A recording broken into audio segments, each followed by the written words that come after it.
करती हूँ, मैं मुंडे की रहने वाली हूँ और मैं सब्जी का काम करती हूँ।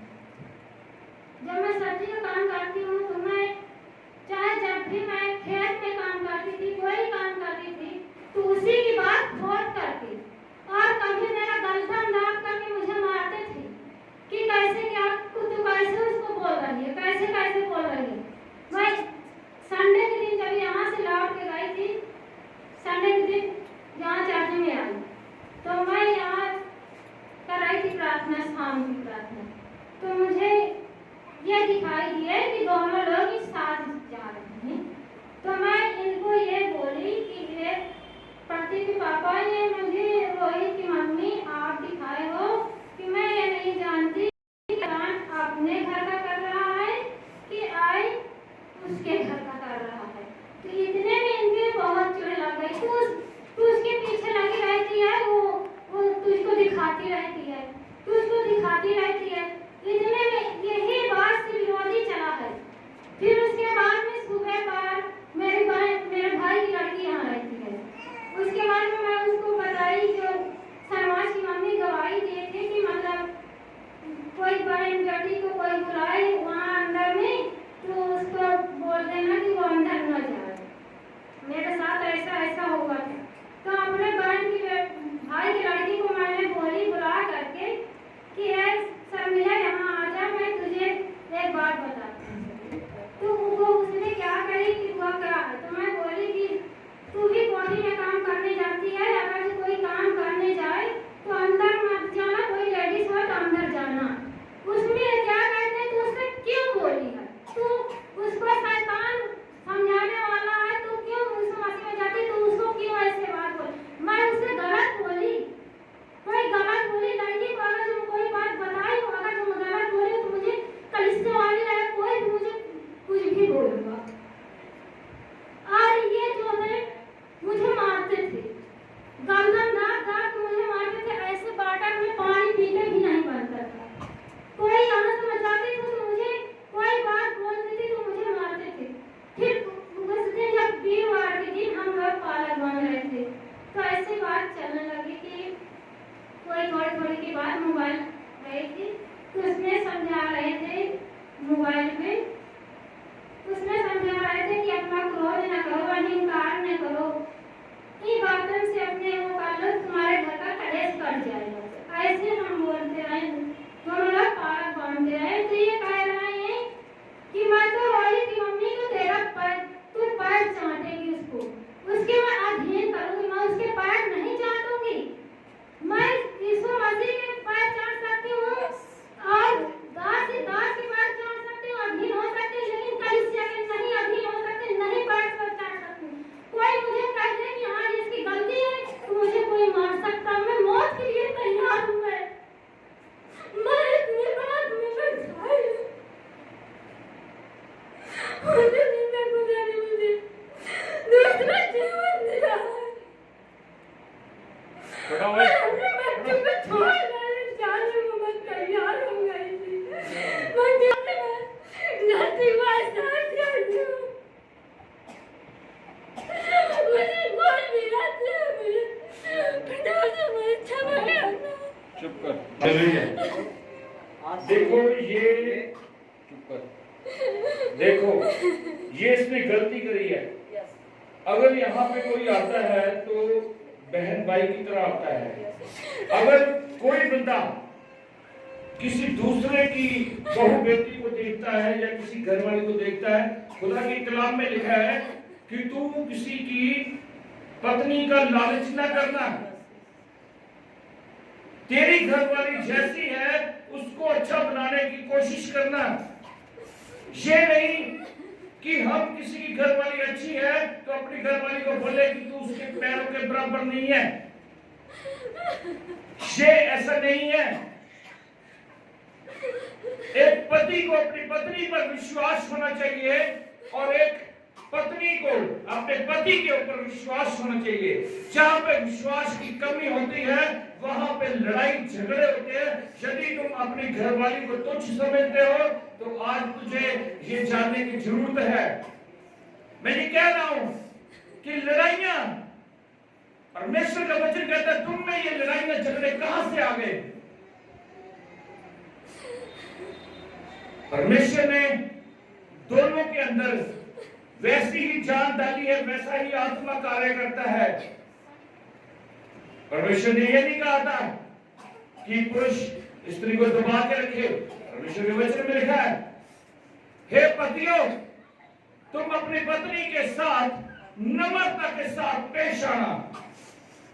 और पत्नियों को हुक्म दिया था, हे पत्नियों, अपने पति के साथ अधीनता से रहना जैसे तुम परमेश्वर के अधीन रहते हो। हालेलुया। पर जब एक पति अपनी पत्नी को दूसरी जनानी को देखता है तो उसको वो अच्छी लगती है, तो वो उसका व्यभिचार है। अगर उसको अपनी पत्नी अच्छी नहीं लगती, इसी कारण से नहीं लगती कि उसकी आंखों में व्यभिचार समा गया है और वह अपनी पत्नी को छोड़कर दूसरी की पत्नी को अच्छा समझना, बार बार उसकी बात करना और अपनी पत्नी को बार बार तिरस्कार करना, डांटना, मारना, पीटना, ये क्या है? ये गलत है। बाइबल बताती है गलत है। परमेश्वर कहता है तू व्यभिचार से बच, किसी की पत्नी की ओर आंख मत उठा। और बार बार अपनी पत्नी को ये टॉर्चर करता रहा। इसकी पत्नी ने क्या करा?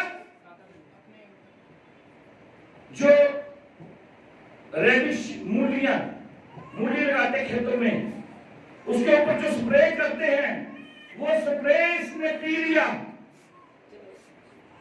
मरने पे आ गई। और बाद में ये बंदा जो आज बड़ा शरीफ दिखाई दे रहा है तुमको, भागा इधर को आकर मुझे फोन पे पहले बोल रहा है मेरी घरवाली ने कोई नशे की चीज, जहर जैसी कोई चीज पी ली है और उसका हाथ खराब हो गया, वो मरने पे है। कारण क्या था?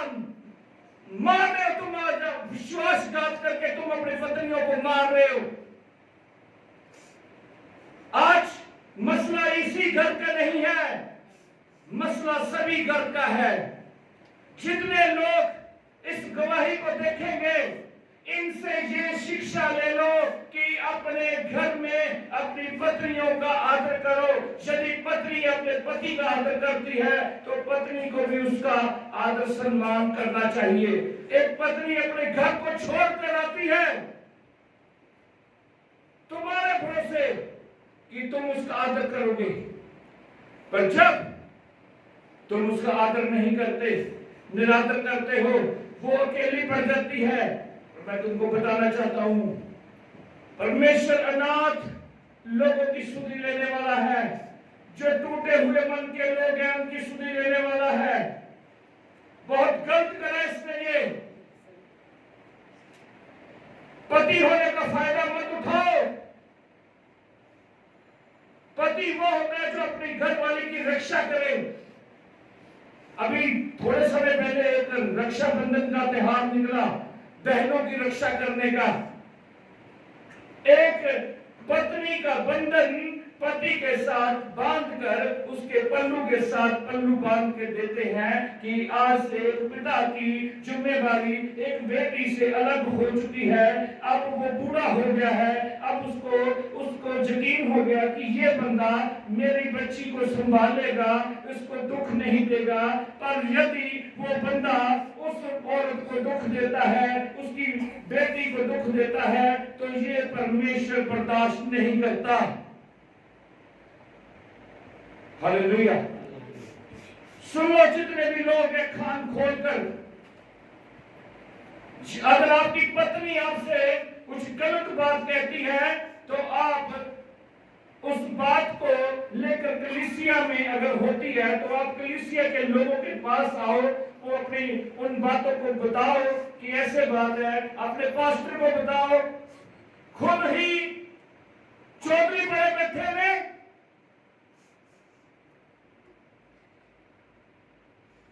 जे मां कहने की हुनर चुप। तेरी गवाही जो कह रही है सच कह रही है। नहीं मानता इसे। चुप कर। माने मेरी यह गलती आज बहुत नहीं, मेरे 20 साल हो गए मेरे साथ अत्याचार करते। चुप कर। जब तुम परमेश्वर के कलाम से बाहर चलोगे तुम्हें हम डांटेंगे। हालेलुया। आज 20 साल से हो गए मेरे। 20 साल से तुम्हें रोका नहीं किसी ने। खाना पीना सब बंद कर, खाना नहीं देती मुझे, कुछ लोग खाई सब कुछ देगी अगर तू सही होगा, अगर तू अपनी चाल सुधारेगा तब होगा। हर बात में पत्नी को दबाना अच्छी बात नहीं है। पत्नी पढ़ी हो या ना पढ़ी हो, अधिकार उसका भी पक्का है। हालेलुया।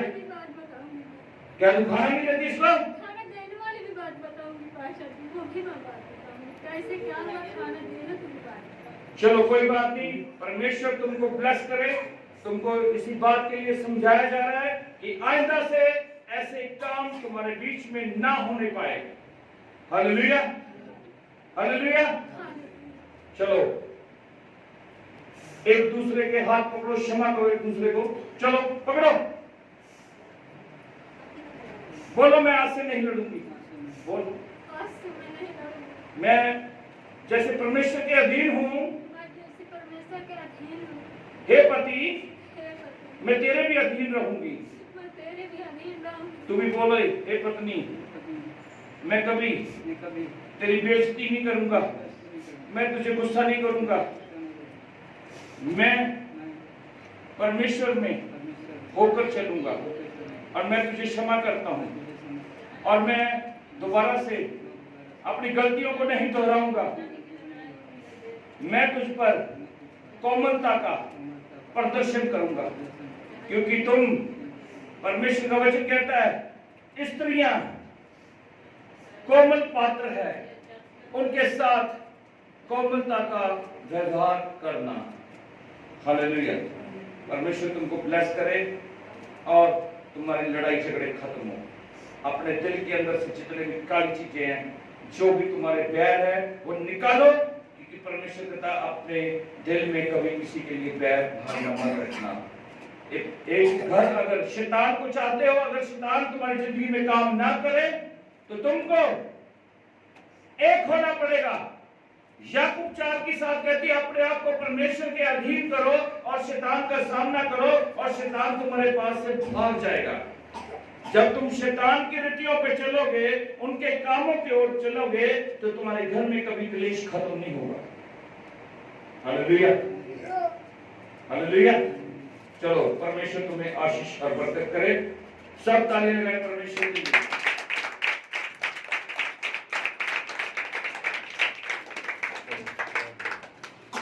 ध्यान रखना, प्रार्थना तेरे पैनियां